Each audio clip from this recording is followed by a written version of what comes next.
Hello and welcome to the Council for a Parliament of the World's Religions webinar series. I'm Travis Raymond and I serve as Executive Director of the Golden Institute. Following today's presentation, we'll have time to take questions from our listeners. At any point during the webinar, you may type questions into the box on the screen. Today's webinar is entitled Reimagining Interfaith Conversation, Engaging Your Community Through Multimedia, and features Beth Katz. Beth Katz is founder and executive director of Project Interfaith. She is an adjunct professor at the University of Nebraska at Omaha, where she has taught courses on international conflict resolution and religious diversity. She is also a member of the Nebraska Medical Center's Clinical Pastoral Education Consultation Committee and serves on the Mayor's Clergy Advisory Board in Omaha, as well as the board of the Center for Catholic Thought and Culture at Creighton University.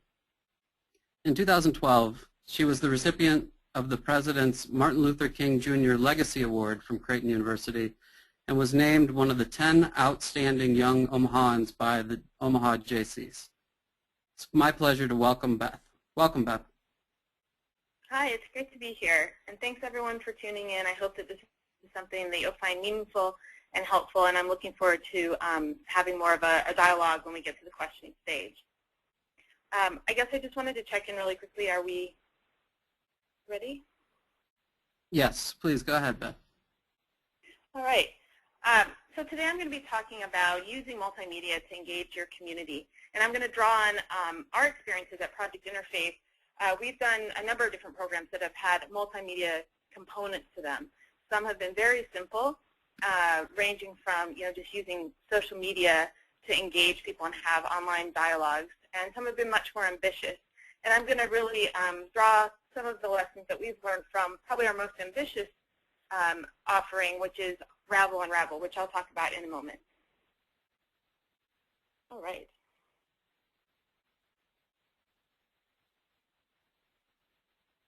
So to get us started, I wanted to first talk about what definition I'm using when I use the term multimedia, because there's a lot of terms, there's a lot of definitions, I think, and meanings that are attached to this term. And I just want to be very clear about how, at least we at Project Interfaith, define it.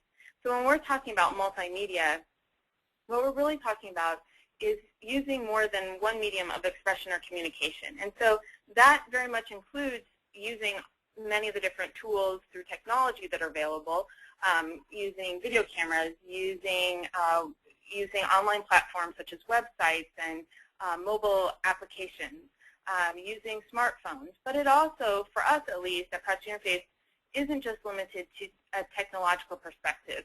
I just think it's really important, at least as we see it at Project Interfaith, that multimedia is something that both complements and includes face-to-face conversations, as well as a lot of other different tools, such as the arts and different technological devices that I just mentioned. It doesn't replace the need for face-to-face interactions. And I think there's been a lot of angst and concern about this out there at different times. And I really think that these are indelibly linked, and I think it's important for us to frame it in that way.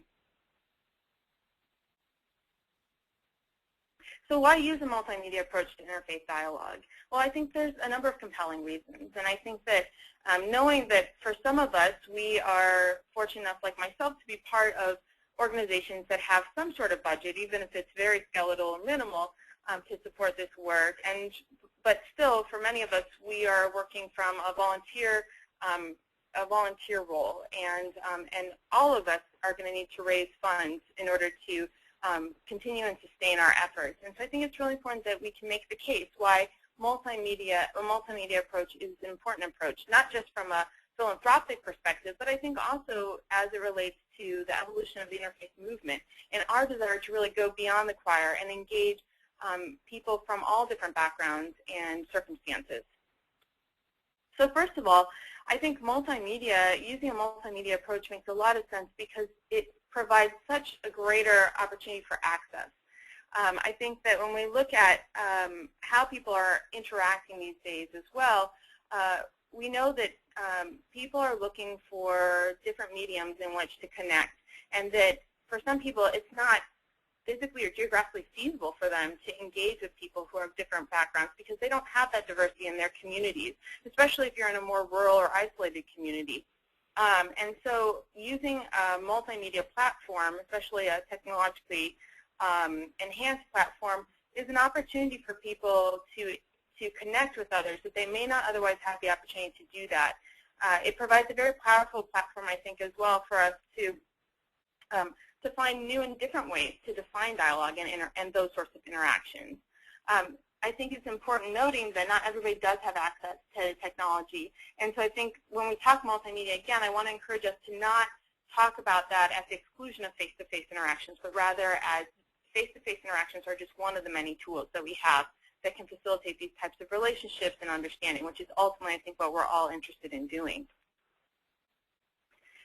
I think using a multimedia approach can be actually quite relatively low cost. I mean, certainly there are examples out there of very sophisticated and really amazing uses of multimedia to engage people.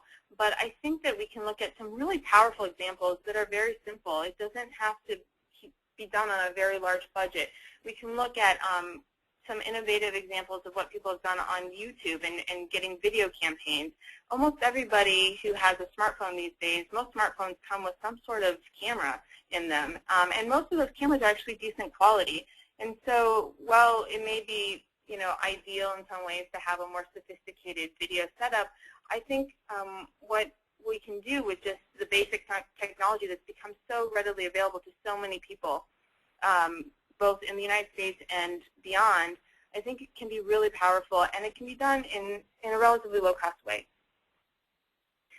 I think it's entertaining, and let's face it, today people have very short attention spans. I was just reading an article that the average attention span in the past decade has dropped from 12 seconds to 5 seconds. So we don't have a lot of time to engage people on these extremely important fundamental conversations that define who we are as humans, how our communities are going to be, and how we're going to connect and interact together. And so I think that one of the gifts of being in a multimedia world is that we can make it both educational, meaningful, and entertaining. One doesn't have to come at the expense of the other. And so I think that that's really an exciting part of this multimedia journey. Now, to use or not to use multimedia, that truly is the question, isn't it?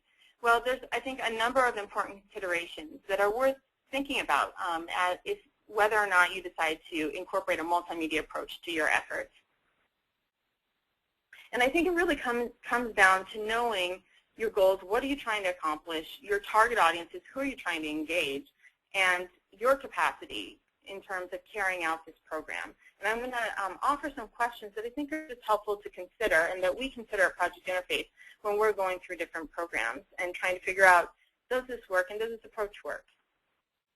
So when we're looking at goals and questions to consider, first, the very fundamental question, and this is not limited to multimedia programs. I think this is just good to do with any sort of initiative or program. What do we want to achieve? Why are we doing this? And then when we begin to figure out what exactly we're doing, what are we trying to achieve through that? How does a multimedia approach help you to achieve it? Does it help you to achieve it? And in some ways, are there ways that it could backfire, that it could actually hinder you from achieving your goal? For example, if you're working with a group of people who, let's say that you're working with a group of people who have had relatively little to no exposure to filming video themselves, and you're asking them, you want them to reveal some extremely personal information that then is going to be posted on YouTube. Well, that may actually be a barrier to trying to get these people to participate. And again, if the goal, and depending on the goal, let's say the goal is just to have these 10 people themselves really gain a stronger understanding and relationships with each other. Well, I don't know that posting it on YouTube is necessary for that goal. But if your goal is to, tell some story, to share some stories of people who provide a good illustration of what's going on in a particular community, and you're trying to get that to a larger audience, or you want that to spark something in a larger audience, well, then a multimedia approach very well might make sense. The next consideration, I think, is looking at your target audiences. And you may have one target audience, you may have multiple target audiences. But again, I think there's some important questions that we need to really think about in terms of what we're trying to do. So obviously identifying who are the target audiences for the program or initiative that you're launching is key. And then, do they have access to the technology necessary to participate in this program? And if not, are there cost-effective ways to provide access? Does it make sense for you to provide access? Sometimes it probably does, and other times, in order to invite greater buy-in or ownership, it may not. It may be important for you to have people demonstrate their buy-in or their connection to a program by them finding creative ways to have access to this technology. In some communities that may be possible, in others it may not. It may be our responsibility if we want to really engage certain audiences to ensure that they have that. And then just thinking about, again, knowing your audiences. How comfortable or familiar is this audience with using multimedia? What information or support could be provided to enable greater participation? I think certainly what we're seeing now with technology, at least, with I'll use cell phones because I think they're probably the most prevalent form of technology that's out there. I think there are we see that there is more people from different generations. I would say probably people over 50. Cell phone usage is becoming more and more prevalent, but it's still not nearly as prevalent as what we'll find in people under 50. And I think just being sensitive to that is really important. And certainly, again, technology should not replace face-to-face interactions. It should merely complement that. So just knowing your audience, I think, is really critical. And how comfortable is the audience with public displays of personal topics? I think we also see some generational differences here. I think if we look at the silent generation, which would be people, I think, like ages 65 and older, or baby boomers even, there's less comfort with publicly talking about what was once regarded very private issues, such as a person's identity, religion, spirituality, culture. But I think as we look at younger generations, because they've been raised in an environment where that is much more open and the line between public and private has really fallen away in many cases, you may find that you have greater comfort. But again, I think this all comes back to what are the feedback mechanisms that we have to get this information from our audience, to know what they're comfortable with, to know what they're going to have buy-in, so that whatever we're trying to do, the work that we're trying to do, is meaningful. When we look at capacity, I think this is a really important issue, and it's a challenging one for many of us in the interfaith movement, and Project Interfaith is no exception to that. We're always sort of weighing what we want to do with what we're able to do. And multimedia has been a gift in that way because it has given us some capacity that we wouldn't maybe have otherwise had. But at the same time, it also can take a lot of capacity to support a multimedia approach. So I think one important question is what technology, expertise, and resources are needed to carry out this program? And then really auditing or assessing what do we have in-house and what are we going to need to look externally to either contract with or have volunteers help with or have in-kind support for. And again, so there's the issue of initiating a program, but then there's a whole other issue of sustaining it. So if you're building a website, that's one thing. But then what are you going to do to maintain it? What do you need to maintain it? And it may not just be, or it could be a Facebook account even. So you set up a Facebook account, but how do you ensure that there's constant posts on it, that it's meaningful, that you're engaging your audiences? I think it's really important for us to assess and really find out that this takes a lot of time, I think, to do it well. And so for some of us, that's more feasible than others. But I think we have to really try and anticipate that going into it. Do we need to build the media infrastructure for this, or can we use an existing media infrastructure? There's so many great platforms, online platforms that are available for free right now.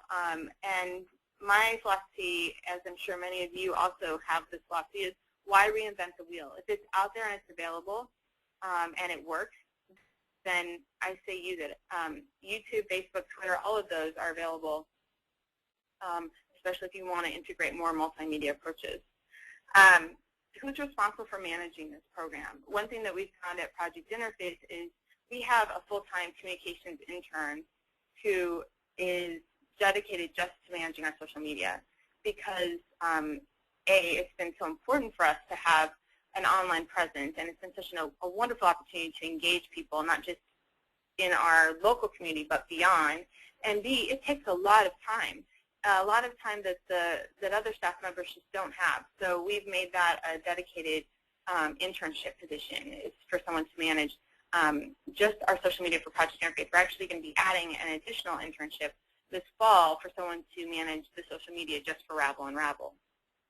So I think just being very conservative in your estimates about how much time it's going to take and the capacity. I think that it's important to really recognize that if you want to do something online and do it well, it's going to take some dedicated staff time or volunteer time. So I wanted to use RAVELUNRAVEL as kind of a case study that hopefully that we can share a little bit about what we've learned at Project Interfaith in terms of using multimedia, what's worked and some of the challenges and some of the questions that it's raised for us that hopefully will be helpful to those of you out there. So I just wanted to give you a little background on RAVELUNRAVEL, first of all. So RAVELUNRAVEL actually came out of another multimedia program that we did, a much more modest multimedia program, our Interfaith Youth Service Project. And our Interfaith Youth Service Project happened in 2010.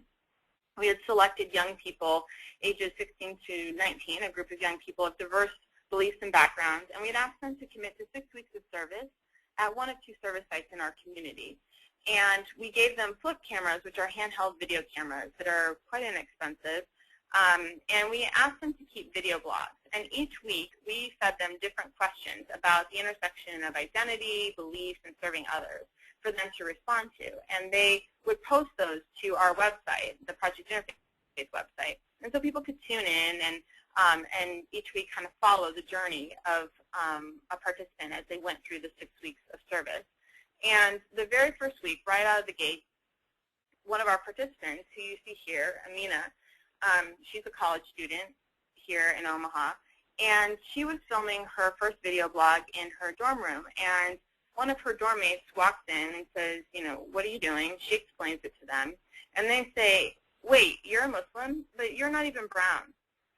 And so, you know, whereas some people might really get pissed off and not and just shut down, or there's a variety of ways that Amina could have handled it. But what Amina chose to do was she turned on her video camera, and she used this first video blog as an opportunity to talk about, in her own words, what it meant to be Muslim, and to really set the record straight that, you know, she's not from the Middle East, she's not Arab, she doesn't speak Arabic, but that she's very much a Muslim, and that this is what it meant to her to be Muslim, and that it's important to her that people know that Muslims are people who come from all different backgrounds and ethnicities.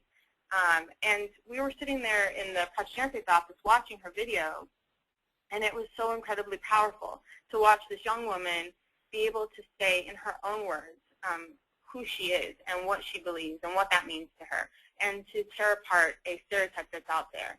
And so that got us thinking at Project Interfaith, what if we could give every person the chance to define and share their religious or spiritual identity in their own words and confront the misconceptions they face because of this? And that's basically how RAVELUNRAVEL was born. And RAVELUNRAVEL is an interactive multimedia exploration of the tapestry of religious and spiritual identities that make up our communities and world. And what that means is that we basically put out a call for volunteers to serve as interviewers for this project. And when we first started conceiving of RAVELUNRAVEL, our goal was to try and get 150 video interviews. These are short, 5-minute interviews where people are all asked the same set of questions. How do you identify religiously or spiritually, and why? What's a stereotype that impacts you based on this identity? And how welcoming do you find your community to follow your spiritual or religious path? And so we ended up having about 35 really amazing volunteers serving as interviewers for this project. The volunteers themselves were very religiously and spiritually diverse, as well as diverse in many other ways. They actually ranged in age from 20 to 80 years old. And we broke them into teams, and we sent them out into our community. And we asked them to try and interview as many people as they could in a 4-month window. And to help them, we reached out to our relationship to different businesses and schools and organizations in our community that we had a relationship with, especially a lot of places of worship. And we invited these different organizations and businesses and schools and places of worship to host an interview team for a morning or an afternoon. And ultimately, people could also drop into the Project Interfaith office and be interviewed if they weren't affiliated with any of these other groups. And we were so blown away by the response we got.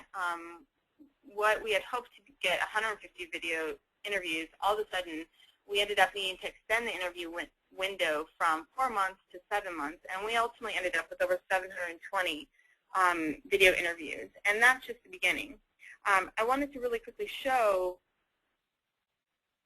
you RAVELUNRAVEL, and I invite you to play around with it afterwards and add your own video if you're interested. But what we've done now is, what you can see is when you go to the home page, there's four different sections on the home page that you can click on. There's recently added. The site allows for anyone to upload their own video from anywhere, and so as people add their videos, this section refreshes and is populated by new content. The most views, so you can see what other people are watching. The most commented on, or the recently commented on, so you can see what people are talking about. And then this is a random video section, so this constantly rotates, so you can access different videos. What we also did with the 720 videos is we broke them into categories to make it simple for people to view by identity. So, for example, if we want to view the Muslim videos that are currently on there, you go to a page where there's educational information about Islam and different resources about Islam as well. There's a featured video which rotates, and then you can see the faces of all the people who have interviewed so far who identify as Muslim. And from there, you can pick a video that you want to watch. Let's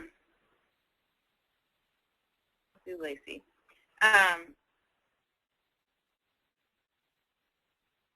And it will allow you, as the user, to view the video. You can like it and share it on Facebook and on Twitter if you want. And then you can also share your comments and receive other videos in that category. So what we're really trying to do here is partially not just show the diversity of religious and spiritual identities in our community and beyond, but we're also trying to help people appreciate the incredible diversity of experiences, of people and backgrounds that exist within an identity group, whether that's Muslim, atheist, Baha'i, Buddhist, you name it, and to show people the limitations of the labels that we all place on each other. The site also includes, there's also a button up here where you can view a random video, and then, as I mentioned, there's an upload section, and this will give you everything you need to know so that you can add your video. So we're really hoping that this is an opportunity. The 720 videos that we initially got through our local community efforts is just the beginning. But I'll talk more about that later. So hopefully that helps everyone feel familiar with what I'm talking about when I reference that. So getting back to kind of lessons learned then. So I tried to identify a couple lessons that I think both are, that came out of RAVELUNRAVEL, but I think are applicable to using multimedia in general. The first lesson is that people want to share their stories. We were really shocked when we did RAVELUNRAVEL because, like I said, we had set a target of 150 videos, and to be honest, we were really worried that we didn't know if anybody would talk to us. But what we found is that by being really transparent about what we were trying to do, people knew exactly what the questions were. They knew what we were going to do with their videos. There was a release that they signed off on, so they knew what they were signing over permission for us to use and didn't use. They gave us their contact information so we can stay in touch with them. I think that helped build trust, and that ultimately, I think, enabled so many people to want to share their stories with us. We also tried to provide a really safe space to gather these stories. So we would take people into like a closet or a room, or it just depended on the venue we were in and what was available. But we tried to have a quiet space where people felt comfortable. And I think having fellow volunteers interviewing them also created a safe space because these were their fellow community members. It wasn't a professional video crew. And I think that even if we had a professional video crew, I hope at least that people would have felt safe enough to share their stories. But I think there is something really disarming and engaging about having, someone who's just volunteering, asking these questions as well. Also, I think an important piece is that we really try to make it very clear in our efforts with Ravel Unravel, and I hope this comes through on the site and in everything else that we do with it, that this is not a project about judgment. It's not about saying someone's right and someone's wrong, or it's not about theology. This is a project about building community and building understanding and allowing people to have a space where they can be who they are. And that, I think, that ethos of the project was really powerful, and I think it ultimately invites more engagement. The second lesson is I think it's very important for us to be good stewards of these very sacred stories. I mean, we are not asking people if they prefer Coke or Pepsi here. We're asking people to share very central pieces of who they are and to sometimes talk about very painful personal experiences when they talk about stereotyping. There's, for example, there's a video on there by Kent who identifies as Protestant Christian, and he talks about his struggle to reconcile being gay with being Christian, and that at a certain point in his life he tried to commit suicide because he didn't know if those two were compatible. And I just feel like, to have someone trust you with their story, with something so personal, that demands a lot of responsibility and a lot of care.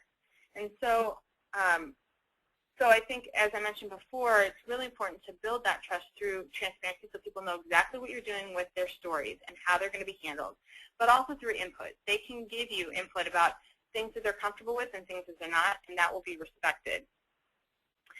We try to also provide multiple channels for feedback and communication. So if at any point someone who has given us a story, is giving us their story, something's off, something they like something about it, it worked really well, we want to know that so that way we can hopefully try and provide as positive an experience as possible and make them feel as comfortable as possible being part of this. And then I think it's so important to respect the contributors' wishes. We've had situations at Ravel Unravel, for the 720, actually I think now we have like 750 videos on the site, or that we've captured. I think we've only had like 4 people so far who have said, they gave us their video and then they went to the site and viewed it and realized, I don't feel comfortable having it up there. And there were a lot of different reasons for those people who decided that they didn't want their video posted. And we had to figure out at Project Interfaith how to handle it. I mean, they had signed a release, so we technically, from a legal perspective, we had ownership over their videos. But it's not a legal issue here. This is an ethical issue, and I think it's a community issue. It's an engagement issue, and so ultimately, at the end of the day, our first approach is if someone comes to us and says, I posted my video, but I really don't want that up there now. We ask them, we try to figure out why, and if it's a situation where they may feel like their answer has changed, we invite them to add another video and link and post a link from their first video to the second video so people can see how this is an evolution. We're all on this fluid journey of defining who we are and how we understand the world around us. But if they're not comfortable doing that, then our second question to them is, well, would you just rather reshoot a video, and we will swap out your new video for your old video. And if they're not comfortable doing that, then ultimately we pull their video, and we respect that. And I think that, again, just like when we are, just like being a good steward of donors' funding, you want to make sure that you're having a relationship with the donor, that you know what their wishes are of how they want the funds to be used. I think it's the same when people are trusting us with their stories. We need to have these channels of communication so that we can be good stewards of that. Lesson number 3, keeping it simple. Whew. And sometimes that is easier said than done, let me tell you. But with the multimedia approach, I think it's really important that from a user's perspective, that what you are providing is as easy to use as possible. And we've tried to do that, with Ravel Unravel, where you just, it doesn't take many clicks to get to what you want. you go to the home page, you find the video you want, or you go to the browse page, you find the video you want, you click on it, and you're there. Because we'll lose people if there's too many clicks to get to something, or if something's not clear. I think the other thing that's really important is it's so easy to make assumptions about people's prior knowledge or comfort with technology. And I know that we at Project Interfaith are constantly trying to figure this out and constantly needing to refine things as a result of that. And RAVEL, it's just about to be out of beta, but that doesn't mean that we're going to stop, getting input from people and tweaking it so they can be an even better user experience. And trying to make it as simple as possible so that way it makes it accessible to people who haven't had a lot of previous exposure to using websites or to watching video or to using multimedia, I think is really key. And having focus groups in your community of people that you can have try it out for you, give you feedback, I think is so important. And ultimately, it's going to get more buy-in from the community. And that, I think, is really going to contribute to a more sustainable project anyways. I think the other thing that we realized, and are realizing at Project Interfaith, is that we need to be really attuned to multimedia. Using a multimedia platform provides access to people in different cultural and linguistic contexts. And sometimes what we think is going to just be an easy translatable concept may not be. For example, the second question that we asked, what is a stereotype that affects you based on your religious or spiritual identity? We've had people, part of what we did for the initial 750 interviews is we had people seek out people in refugee and immigrant communities. And so about 35 of the videos that we have on the site are not in English. But we were realizing when we were talking to the interpreters that the questions that we thought would just be really straightforward ended up not always, the concept of stereotype was not always clear to people, or it didn't exactly translate, so they had to find other words and ways to explain it. And I will say, even working with English speakers, we are realizing we can't make the assumption that people know what a stereotype is, or that they're defining it the same way that we are. And so I think we're just gaining the recognition that we need to just really be sensitive to that and make sure that when possible we can be as clear about how we're defining these terms as possible, so that way we can make sure that we're getting a consistent answer from people. Test, refine, repeat. I just kind of alluded to that I think with multimedia there's constantly, and probably all programming, not just in multimedia, but I think with multimedia especially, I would encourage us to give ourselves space to test it with focus groups or with certain populations that we really want to make sure we're engaging. That goes back to who are your target audiences, to make sure that it's resonating, and to being open to their feedback and being willing and able to make some adjustments as a result of that, and to build that into an ongoing process of putting out what you're doing and allowing people to give you feedback. And I think by kind of opening it up to the bigger community or a broader global context even, ultimately we're going to have better products, which is really important for the interfaith movement, because I think that, let's be honest, there's a lot of hate and intolerance and disrespect that's out there right now, and groups that are peddling hate and intolerance and disrespect, they're getting much more sophisticated about how they use a multimedia approach to this type of work. So I think that we have to really make sure that we're able to bring an excellent product, and knowing that people's attention spans are so short, we need to make sure that it's accessible and it's something that is entertaining, that they're going to want to be a part of. I think it's also really important to make it work across different online devices and platforms. So the term mobile optimization, you may have heard of that. That's basically what this is. So we know that that people are accessing the online platforms not just through the traditional means of a desktop computer, but people are using their phones, people are using tablets, they're using e-readers, they're using laptops. So we need to make sure that if we're doing something in one online space, that it will present itself and be just as meaningful and effective in a different online space. And with RAVELUNRAVEL, one of the things we really wanted to make sure is that it was compatible to people's phones, so that people could bring it up on their phone and they didn't have to mess around with it or make adjustments to it too much, but it just would translate. And I think that's really important, again, because people have such short attention spans and they just don't want to be bothered with multiple clicks or with having to try to enlarge things.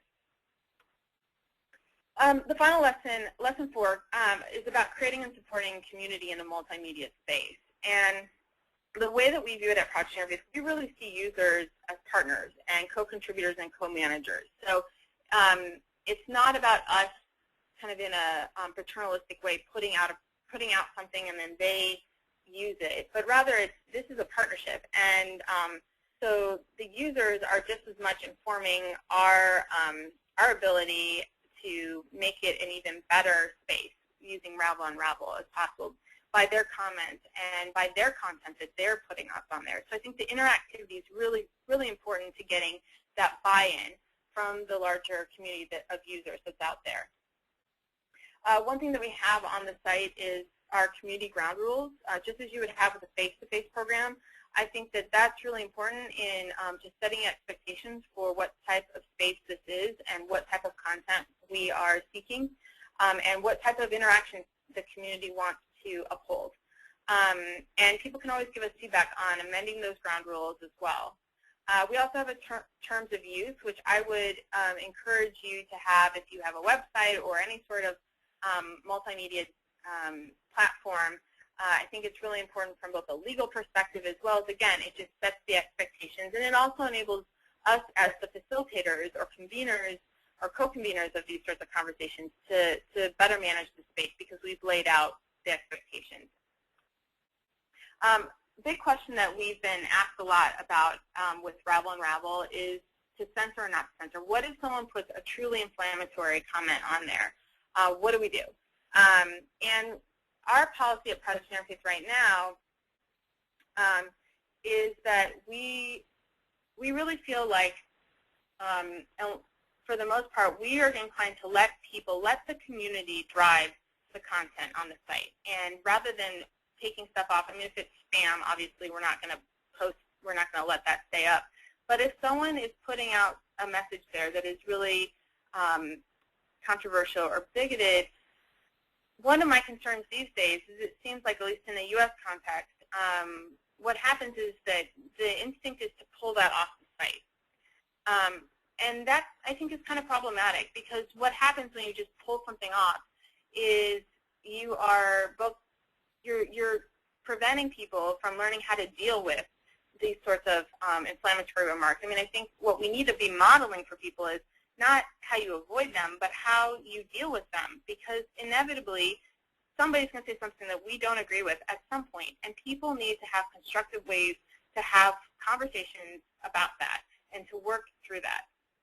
And so our approach at Project Interfaith with RAVELUNRAVEL is, certainly I'm not going out and trying to recruit people to put inflammatory comments on there, but that if that happens, we want to encourage the community to respond and to take ownership in that, and we want to help model and support what that sort of conversation, that productive conversation might look like.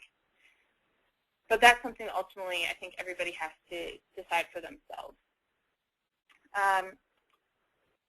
And then, again, just the importance of having multiple feedback channels. So people, with RAVELUNRAVEL, we invite them to email us with their feedback. They can call us with their feedback. They can tweet their feedback. They can Facebook us with their feedback. But I think the important thing is that people know that we want their feedback, and I think it's really important not just to ask for feedback, but to show people how you're using their feedback so that they know that it's being taken seriously. And I think that then, again, sets this tone of, like, people are, the users out there, they're your co-creators. Like, you're doing this together. And I think that's going to increase the likelihood of having a sustainable project and a more meaningful and impactful one, too. So I just really quickly, as I'm wrapping up, wanted to invite you to consider using RAVELUNRAVEL to engage your community, especially knowing that some people on this call may not have any formal organizations that they're connected with. They just care and want to do something positive in their community. And so rather than reinvent the wheel, you're certainly invited to work with us and use this as a tool to do that, because that's what it's for. So you can invite your friends to view videos with you. The site allows you to share your favorite videos through social media. so that you can post to your Facebook account, your Twitter account, share them through email. Adding your own video, we want as many voices on RAVELUNRAVEL as possible because we really want to show people this incredible diversity of perspectives and experiences that make up these identities that define us as human beings.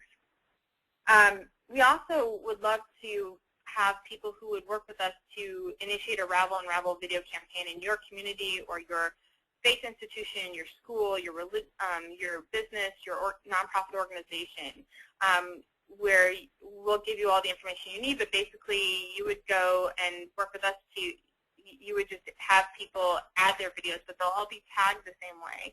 And by having a tag, when you search then by that tag, it'll bring up all the videos that you have gathered through your campaign. And I think this is just a powerful way to show people that look at all the diversity in our community or in our organization or in our school by just seeing all the videos that were contributed through that campaign. So if you're interested in that, my contact information is at the end of this and would love to hear from you. We also are in the process right now of piloting. We've developed and we're about to pilot 3 types of curriculum. We have a middle school curriculum, which would be appropriate for ages 11 to 14. We also have a high school curriculum, which is appropriate for ages 14 through 18 years of age. And then we have a curriculum for the college and university context. All of those will be available through the RAVELUNRAVEL website in January. And we would encourage anyone who's interested to use them to have these conversations. And the curriculum is built around the 3 themes of RAVELUNRAVEL, which are identity, stereotyping, and how do we create a welcoming space in our communities, our schools, our neighborhoods, everywhere. So we invite you to use those in schools, with youth groups, on college campuses, in your community as you see fit. And then we're also in the process right now of planning a national road tour where we, in the United States, hope to send interview teams across the country to both rural and urban communities to gather additional video interviews to create awareness for the project and ultimately to hopefully spark a national dialogue about the importance of having open and respectful learning and conversation about issues that for many of us still are very taboo: religion, identity, spirituality, and culture.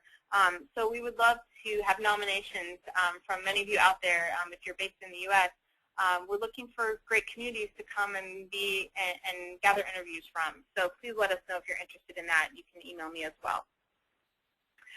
So on that note, thank you so much. I really appreciate you listening out there. And now I will be quiet for a moment and turn it back over to Travis so that we can take some of your questions and comments.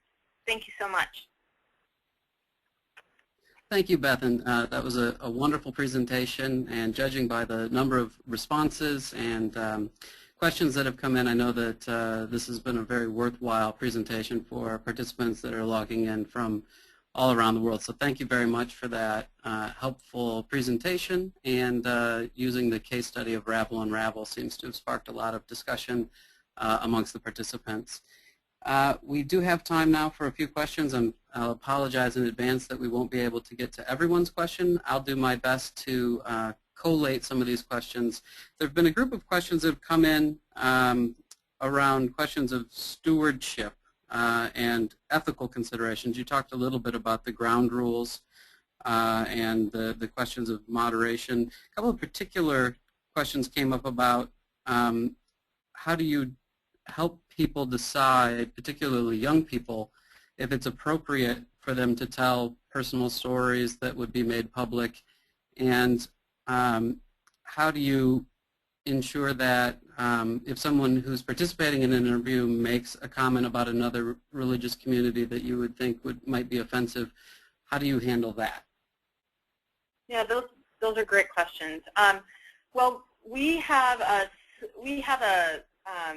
part of our terms of use is that you have to be at least 13 years of age to contribute your video, which is, I think, pretty standard. I think YouTube has a similar policy, Google. So some of that is just, it's kind of the honor system. You know, obviously someone's uploading their video, and, you know, unless they're really clearly, younger than 13, we would trust that that person is of age and they've signed off on the terms. So there's that piece of it.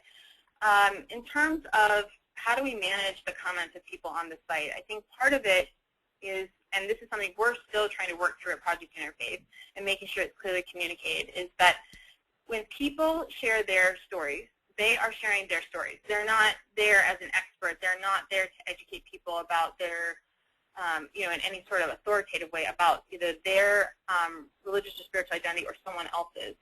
And what we really try to encourage then is that people use the comment section as an opportunity. If they don't agree with something that a person says, that's the forum where people can challenge that respectfully. And I think that that's important. Is, again, we really want to try and see, and this is, we've never done this before, so this is all a big experiment, but I think that this is a really great opportunity for us to see, to kind of test the limits of what can we do in a multimedia space in terms of having these sort of interfaith conversations and dialogue. And so that would be right now what we would encourage people to do is, if you see someone in someone's video, you feel they've made a comment that is not accurate about your identity group, or then share your own experience. Either post your video and in the comment section put a link to that and say, I have a different take on, what it means to be, whatever, fill in the blank. Check out my video. Or, I appreciate what you said on the site, but I disagree, and here's why. So really trying to use that space as not just kind of a passive viewer space, but also as an interactive conversation space. Okay, that's great. Thank you. Yeah, we're getting lots of questions in, also around some of the technological pieces of this. One of the questions is, have you tracked mobile analytics? Do you know how often people are accessing content from smartphones or other platforms, and how does that drive your decision making and how to optimize the site? Yeah, we've installed Google Analytics on the RAVELUNRAVEL site, and are just beginning to get there's a lot of things you can do with Google Analytics. We've done very basic, since the site's still in beta, and we haven't, this is probably the most we've done to really push it out right now. We're really going to be aggressively pushing out the site in the fall, so in September.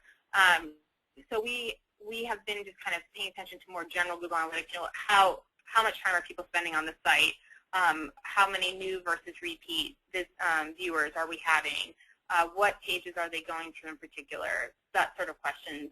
But I think as we really begin to push this out more and more, we're going to look at trying to gain more sophisticated understanding of how people are coming to the site and how they're using the site and how we can make it better. Great. Do you have any sense from the data how many people are viewing the content from smartphones? I honestly, I don't know that information, but that's something that I'm hoping that we'll be able to get. Right now we haven't looked at that. We've just been trying to get a handle on who's coming to the sites, where they're coming from, and figure that out. So that's something that we're going to be looking into further, really around September when it's out of beta, and we have a better handle on kind of making sure that it's something that we're really trying to push out. Great, thank you. In addition to those kind of technological metrics, how many people uploaded videos, how many times have they been viewed, people have also asked a cluster of questions around what I would call outcomes from the project. So in what ways have you seen this make an impact on the community that you're trying to reach? How is it for the... Yeah, I mean, it's been... well, it's been amazing just to see that we get emails every day from people who are finding out about RAVELUNRAVEL or have watched the video and have had their thinking changed as a result of that. And that's really powerful anecdotal evidence, I think. But I think for a project like this, in terms of outcomes, it's challenging. I think with interfaith work in general, it's challenging to measure outcomes because I don't think people are sort of linear in the way that they think about and understand like religion and faith and identity. I think that there's times where, you know, a person may grow in their understanding, and then something happens in their life. They have a really negative experience maybe with someone, and then that taints their impression, or it makes them retreat from being more open to people. And all I can say is with Ravel Unravel, I think that what we're hoping to do in time is to you know, continue to receive feedback from people. But once we have the curriculum out there, there's evaluations that we send out with the curriculum. And so that's going to really, I think, help us get some measurements about what sort of attitudes and behavior and thinking changes we're seeing in the users.